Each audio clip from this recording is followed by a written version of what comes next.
상공 400km, 시속 27,000km의 엄청난 속도로 지구 궤도를 돌고 있는 이곳은 국제 우주정거장 ISS입니다. 2명의 용감한 우주비행사들이 ISS에서 우주공간으로 나오고 있습니다. 우주정거장 외부에 태양열 발전장치를 추가로 설치하기 위해서라는데, 이렇게 우주선 밖으로 나와 우주 공간을 떠다니는 것을 바로 우주유영이라고 부릅니다. 그런데 이 우주유영은 사실 목숨을 걸어야 되는 매우 위험한 작업이라고 합니다. 우주 공간으로 나간 우주비행사들의 발 밑에는 압도적인 공포감을 선사하는 진정한 어둠의 심연이 깔려 있고, 머리 위로는 끝도 없이 거대한 우주가 펼쳐집니다. 그리고 주변에는 우주 쓰레기들이라고 불리는 수만 개의 파편들이 총알보다 약 10배 빠른 속도로 공전하고 있습니다. 실제로 최근에 러시아의 우주선 소유주가 우주비행사 3명을 태우고 우주정거장에 도킹했는데, 이런 우주 파편에 우주선이 손상되는 사고가 발생한 적이 있습니다. 이로 인해 우주선의 냉각수가 유출되면서 내부 기온이 상승했고 정상적인 기환은 불가능해졌습니다. 결국 우주비행사 3명의 귀환을 위해 러시아는 다른 우주선을 급하게 발사해야 했습니다. 상황이 이렇다 보니 우주유영을 하는 우주비행사들은 우주의 어둠 속으로 언제 떠내려갈지 모른다는 공포를 느낀다고 합니다. 이런 상황은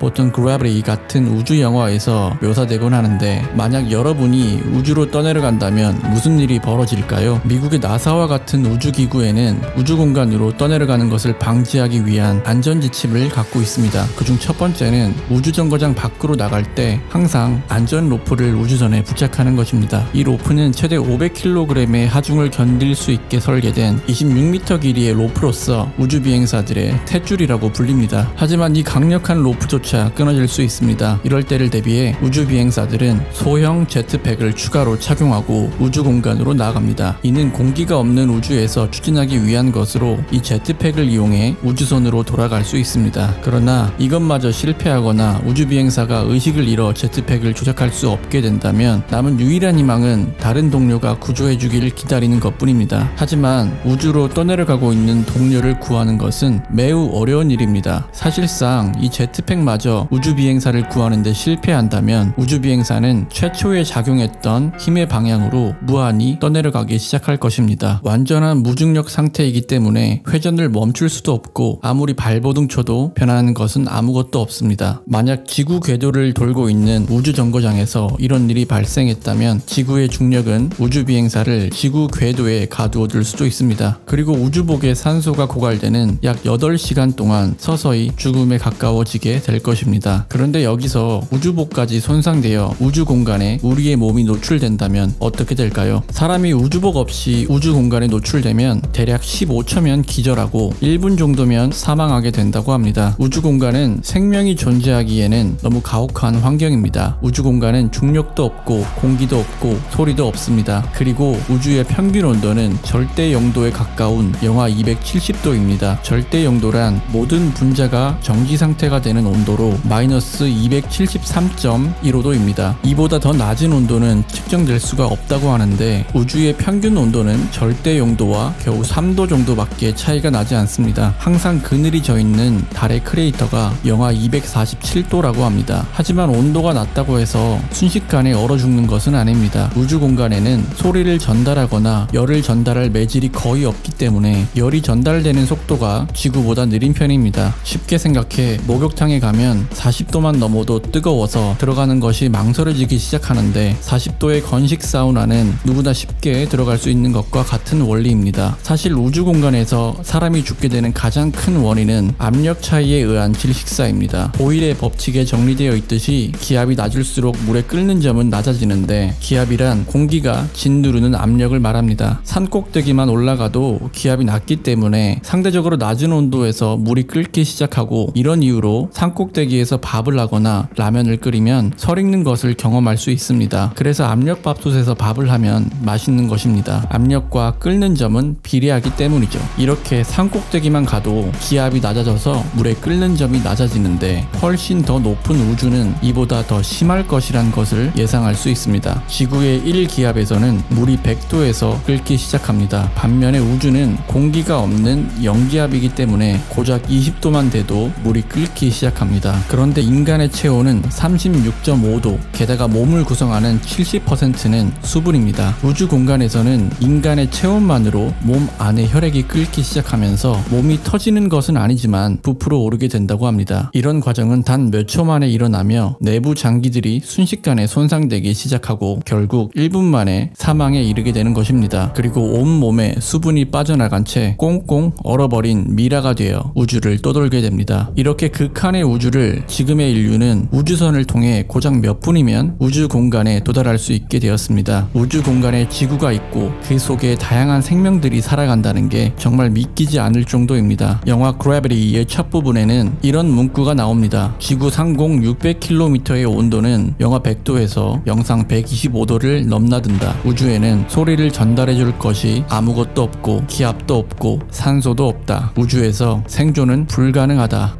어메이징 월드였습니다.